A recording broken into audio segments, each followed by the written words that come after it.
તો મહારાષ્ટ્રમાં બર્ડ ફ્લૂના કહેરને લઈને ગુજરાતમાં એલર્ટ આપવામાં આવ્યું। બર્ડ ફ્લૂના કેસ બેકાબુ બનતા હવે તંત્ર એલર્ટ બન્યું છે।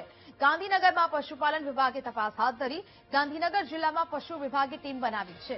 જિલ્લાના તમામ પોલ્ટ્રી ફાર્મમાં સર્વેની કામગીરી શરૂ કરવામાં આવી છે।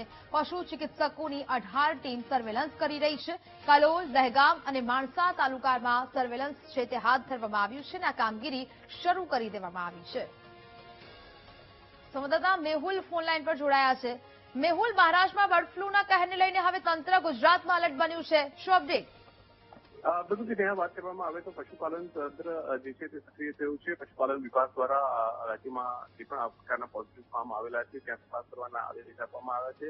આજે ગાંધીનગર ખાતે અલગ અલગ 18 ટીમો જે છે તે પશુપાલન વિભાગ દ્વારા બનાવીને ચકાસણી કરવામાં આવી રહી છે। જે પણ પોલ્ટ્રી ફાર્મ છે તે પોલ્ટ્રી ફાર્મની તપાસ કરવામાં આવી રહી છે અને ખાસ જે ગાંધીનગર તાલુકો, કલોલ, માણસા અને દહેગામ તમામ જે તાલુકાઓની અંદર આવેલી અલગ અલગ પોલ્ટ્રી ફાર્મ છે ત્યાં તપાસ કરવામાં આવી રહ્યું છે, સર્વેલન્સ કરવામાં આવ્યું છે। સતત સતર્ક રહેવા માટે અને કોઈ પણ કેસ બર્ડ ફ્લૂના જણાય તો જે પશુપાલન વિભાગને જાણ કરવા માટે સૂચના જે છે તે આપવામાં આવી છે।